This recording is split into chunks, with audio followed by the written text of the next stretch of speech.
కావచ్చు, మరి కిషోర్ వాళ్ళు ఇస్తారా, రోటరీ కాకుండా మిగతా వాళ్ళు ఇస్తారా, ఏదేమైనా 113 కోట్లు అనేది ఈ బిల్డింగ్ తక్కువే, ఇంకా అంతకంటే ఎక్కువ కూడా బిల్డింగ్ చేయాల్సిన అవసరం ఉంది. అంత మంచి కాన్సెప్ట్ చేశారు కాబట్టి ఇది డెఫినెట్ గా భవిష్యత్తులో.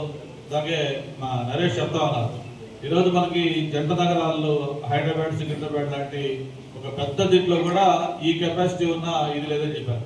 అక్కడ 100 బెడ్ అయితే ఇక్కడ 120 బెడ్స్ కి ఇది ప్లాన్ చేశారు. కాబట్టి దీనికి స్వర్గీయ ఆదినారాయణ దగ్గర నుంచి ప్రతి ఒక్కరు కూడా దీంట్లో కంట్రిబ్యూట్ చేసిన వాళ్ళు అందరూ ఉన్నారు. అందరికి కూడా మనం ధన్యవాదాలు తెలియజేసుకోవాల్సిన అవసరం ఉంది. మరి దాంతోపాటు ప్రధానంగా భవిష్యత్తులో మనకి ఈ వస్తున్న గూగుల్ దీంతో ఈ ఏరియా మొత్తం సినారియే మారిపోతా ఉంది. మనకు ఒక అంతర్జాతీయ విమానాశ్రయం ఈ సంవత్సరంలో మళ్ళీ మనకు అక్కడ భోగాపురంలో స్టార్ట్ కాబోతా ఉంది. అనేక ఐటీ కంపెనీలు మొత్తం మీకు ఒక డేటా హబ్గా, అలాగే టూరిజం ప్రాజెక్టులు దాదాపు ఒక 20-25 5 స్టార్ ఫైనాన్షియల్ క్యాపిటల్. ఈరోజు మోస్ట్ హ్యాపెనింగ్ ప్లేస్ ఏదంటే విశాఖపట్నం. అటువంటి విశాఖపట్నంలో దట్టు ఈరోజు భీమిలి నియోజకవర్గంలో ఇంత చక్కటి వాతావరణంలో ఇంత పెద్ద ఎస్టాబ్లిష్మెంట్ అనేది నేను కూడా యాక్చువల్ ఊహించలేదు. మరి అటువంటి ఒక మంచి కార్యక్రమం ఇక్కడ ఏర్పాటు చేశారు. మరి సంవత్సరం కోరినట్టుగా తప్పకుండా ఇది గౌరవ ముఖ్యమంత్రి గారి చేతుల మీద దీన్ని చేయాల్సిన వర్క్ ఉంది. డెఫినెట్ గా మనం దాన్ని ప్లాన్ చేస్తాం. త్వరలోనే గోల్డ్ బిల్డింగ్ ఎట్లా సీఎం గారు వస్తామని తీసుకుని ఒప్పుకున్నారు. వచ్చినప్పుడు కానీ లేదా ఇంకోటి అయినా తీసుకుని ఖచ్చితంగా ఇది ఒక మంచి ప్రోగ్రామ్ పెడతామని చెప్పి కూడా తెలియజేసుకుంటూ, అంటే ఆయన లాంటి వాళ్ళతో చేయిస్తే ఏమవుతుందంటే దీనికి రీచ్ ఇంకా పెరుగుతుంది, ఇంకా ఎక్కువ మంది దీంట్లో అసోసియేట్ అవుతారు. దీన్ని మనం ఇందాక నేను నరేష్ అంటున్నాడు, ఒక దీనికి ఒక కార్పస్ ఫండ్ ఏంటి, ఇంకా ఎక్కువ కిషోర్ దగ్గర ₹1 కోటి తీసుకోవడం ఏంటి అని చెప్పాను.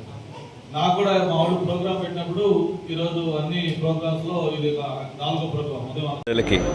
అందుబాటులో ఉన్న మన వైద్య విధానాల్లో ఒక 2 షార్ట్ కమింగ్స్ ఉన్నాయండి. ఒకటి, ఏదైనా కారణం చేత సీరియస్ డిసీజ్ వచ్చి, ఫర్ ఎగ్జాంపుల్ అడ్వాన్స్ క్యాన్సర్ అని అనుకుందాం, ఇంకా ఏదో ఒక స్టేజ్లో కొంతమందిలో ఫర్దర్ ట్రీట్మెంట్కి అవకాశం ఉండదు. అలాగా బాగా అడ్వాన్స్డ్ డిసీజెస్లో ఫర్దర్ ట్రీట్మెంట్ అవకాశం లేనప్పుడు వాళ్ళు ఎంతకాలం ఉన్నా కూడా అంతకాలం కూడా వాళ్ళ క్వాలిటీ ఆఫ్ లైఫ్ అంటే జీవన నాణ్యత అంటాం, వాళ్ళకి ఏది సఫరింగ్ లేకుండా, పెయిన్ లేకుండా, బ్రెత్లెస్నెస్ లేకుండా, ఇంకా రకరకాల సమస్యలు ఉంటాయి అటువంటి వ్యాధుల్లో. వాటి మీద మనం దృష్టి పెట్టి క్వాలిటీ ఆఫ్ లైఫ్ని లాస్ట్ మూమెంట్ వరకు కూడా ప్రిజర్వ్ చేసి దాన్ని ప్యాలియేటివ్ కేర్ అంటారు. ఇటువంటి ప్యాలియేటివ్ కేర్ సర్వీసెస్ మిగతా మన హాస్పిటల్స్లో గవర్నమెంట్లో కానీ ప్రైవేట్లో కానీ లభ్యం కావు. అటువంటి సర్వీసులు మనం పూర్తిగా ఉచితంగా ఏజ్ కేర్ ఫౌండేషన్లో మనం అందజేయడం జరుగుతుంది. రెండవది, దీర్ఘకాలిక వ్యాధులు అంటాం, అంటే క్రానిక్ డిసీజెస్. సర్వసాధారణంగా ఎల్డర్లీ పీపుల్ 65, 70, 75, 80 సంవత్సరాల తర్వాత కొన్ని క్రానిక్ డిసీజెస్కి దానికి అక్యూట్ ట్రీట్మెంట్ అంటూ ఉండదు. హాస్పిటల్కి వెళ్ళి దాన్ని నిర్మూలించడం అనేది అవ్వదు. వాళ్ళకి ఎన్నో సామాజికమైన సమస్యలు ఉంటాయి. పిల్లలు ఉండొచ్చు, పిల్లలు దేశంలో లేకపోవచ్చు. ఇటువంటి సమయంలో వాళ్ళని కూడా హాస్పిటల్లో లాంగ్ టర్మ్ కేర్కి కూడా తీసుకొని వాళ్ళ లాస్ట్లో 5 years, 8 years, 10 years దాన్ని లైఫ్ లిమిటింగ్ ఇల్నెస్ అంటాం. ఆ టైంలో కూడా వాళ్ళకి ఇందాక నేను చెప్పినట్లే వాళ్ళ పని వాళ్ళు చేసుకోగలిగేలాగా వాళ్ళకి ఎటువంటి రీహాబిలిటేషన్ ప్రొవైడ్ చేసి వాళ్ళకి కావాల్సిన మినిమం ఏదైతే వైద్య సదుపాయాలు, నర్సింగ్ సదుపాయాలు ఉంటాయో అవి చాలా తక్కువ నామినల్ కాస్ట్కి ప్రొవైడ్ చేయడం మన రెండో ఉద్దేశం. అంతేకాకుండా ఏజ్ కేర్ ఫౌండేషను దాదాపు ప్రతి నెల కూడా 350 నుంచి 400 హోమ్ కేర్ కాల్స్ చేస్తాం. అంటే ఎవరైతే ఇంటి దగ్గర ఉండి సపోజ్ బెడ్ రిడెన్ పేషెంట్స్ ఉంటారు, ఎల్డర్లీ పీపుల్ ఉంటారు, వాళ్ళకి సహాయం అందదు, వైద్య సహాయం. అటువంటి వాళ్ళకి ఇంటికి వెళ్ళి కూడా మనం ఈ వైద్య సహాయం అందజేస్తాం, దాన్ని హోమ్ కేర్ అంటాం. అది కూడా ఈ 3 ఇంపార్టెంట్ సర్వీసెస్ని ఏజ్ కేర్ ఫౌండేషన్ విశాఖపట్నం ప్రజలకి అందజేస్తుంది. దీనికి ఎన్నో ఏజెన్సీస్, సంస్థలు కూడా మనకు సహాయం చేస్తున్నాయి. ఈరోజు రోటరీ ఫౌండేషన్ ద్వారా మన హాస్పిటల్కి దాదాపుగా 1.2 crores వర్త్ ఆఫ్ ఎక్విప్మెంట్ అందజేయడం జరిగింది. ఈ యొక్క మనిషి యొక్క లాస్ట్ స్టేజెస్లో ఉన్నప్పుడు వాళ్ళకి సంబంధించి ఇది నయం కాదు అని అందరికీ తెలుసు. అయినా కూడా పెయిన్ మేనేజ్మెంట్ సర్వీసెస్ కానివ్వండి, ఇంకా దానికి సంబంధించిన అదర్ యాక్టివిటీస్ మా డాక్టర్ గారు అండ్ టీమ్ దాన్ని ముందుగా జాగ్రత్తగా చేస్తా వాళ్ళకి పెయిన్ లేకుండా ఈ ప్రపంచం నుంచి ఎలాగ రిలీజ్ చేద్దామనే కాన్సెప్ట్ చొప్పున వర్కౌట్ చేస్తున్నారు. దానికి సంబంధించి ఈ యొక్క బృహత్ కార్యక్రమంలో అనేక మంది డొనేట్ చేశారు. ఈరోజు చెప్పాలంటే ఒక 50 కోట్ల దాకా ఈ యొక్క ఫెసిలిటీ, ఈ యొక్క ల్యాండ్ కాస్ట్ కానివ్వండి, వచ్చిన డొనేషన్ కానివ్వండి, మొత్తం సుమారు 50 కోట్లతో ఈరోజు ఫెసిలిటీ ఇక్కడ ఉంది.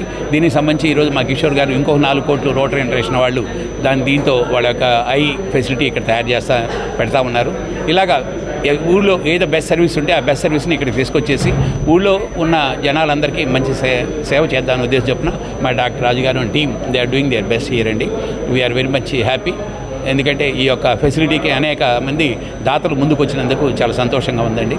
I'm so happy for this. కలిపి ఈ యొక్క ప్రోగ్రామ్ చేయడం జరిగింది.